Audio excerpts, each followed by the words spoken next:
ኢትዮጵያ በሀገራዊ ምክክር ሂደቶች ማለፍ ከጀመረች ከ3 ዓመታት በላይ ያስቆጥራለች። በእነዚህ ጊዜያት የኢትዮጵያ ሀገራዊ ምክክር ኮሚሽን የበርካታ ኢትዮጵያውያንን አጀንዳዎች ሰብስቧል። በዚህ ሂደት እንደታየውም የሀሳብ ልዩነቶች ቢኖሩም አብዛኛው ዜጋ ተቀራራቢ ፍላጎቶችና ችግሮች እንዳሉበት ታይቷል። የኦሮሞ አርሶ አደር ከአማራ አርሶ አደር፣ ከሲዳማ አርሶ አደር፣ ከጋሞ አርሶ አደር የተለየ ፍላጎት እንደሌለው ይሄ ውይይት አረጋግጧል።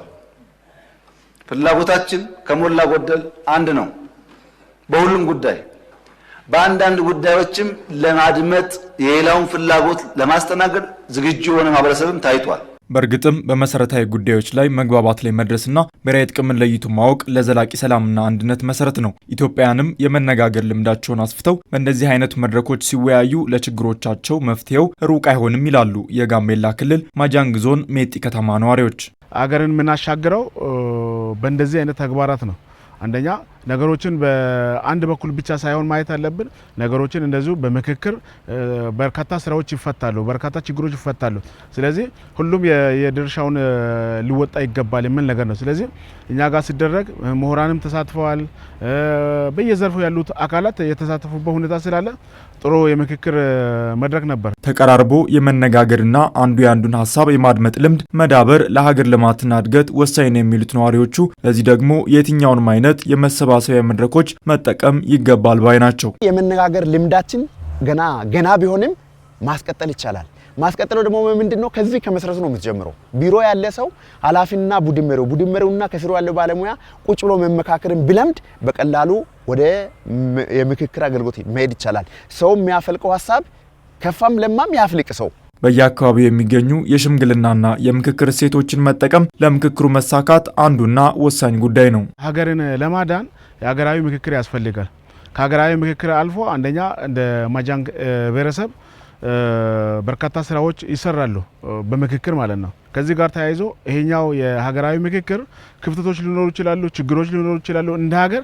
ነገር ግን በመመካከር በቀርቦ በመነጋገር ችግሮች እንዲፈቱ ሀገራዊ ምክክሩ ለሀገር በጣም ከፍተኛ ፋይዳ አለው። አብዛኞቹ የኢትዮጵያን ሴቶች ሰላምን በሽምግልና የማጽናት ጥልን በካሳና በግሳጼ የመመለስ አቅም አላቸው። ይህንን በመጠቀም ከቀደመ ችግሯ የተላቀቀችው የሜጢ ከተማም ለዚህ ምሳሌ ናት። ችግር ይከሰታል። ነገር ግን ይሄ ችግሮች ሲከሰቱ ካሉት ብሔረሰቦች ጋር አንድ ላይ በመሆን ይሄ ችግር በቀላሉ የሚፈታበት ጊዜያት አሉ። ችግር በምን መልኩ ነው በየት መንገድ ይመጣል የሚለውን ቀደም ብሎ በማጥናት አንድ ላይ በመሆን ከተለያዩ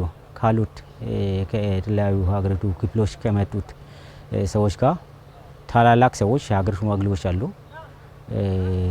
ሃይማኖት መሪዎች አሉ፣ ወጣቶችም አሉ።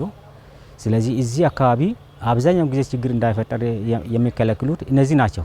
ሂደቱ ኢትዮጵያውያን በተለያዩ ማህበራዊ ጉዳዮቻቸው የሚታወቁበትን የውይይት ባህል ከፍ አድርጎ ስለ ሀገራቸው ለመጀመሪያ ጊዜ በአንድነት ቁጭ ብለው በጋራ መክረው መፍትሄ እንዲያበጁ የቀረበ እድል ነው። እናም ይህንን እድል ተጠቅመው ጠንካራ ሀገረ መንግስት ለመገንባት ኢትዮጵያውያን በጋራ እየመከሩ ነው።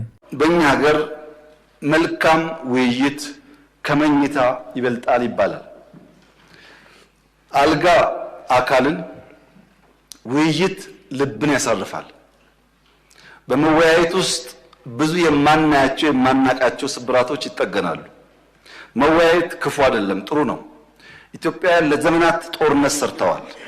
ለዘመናት ጦርነት አበጃጅተው ታሪክ ሰርተው አልፈዋል። አሁን ያለን ትውልድ ደግሞ በውይይት ሀገረ መንግስት እንስራ።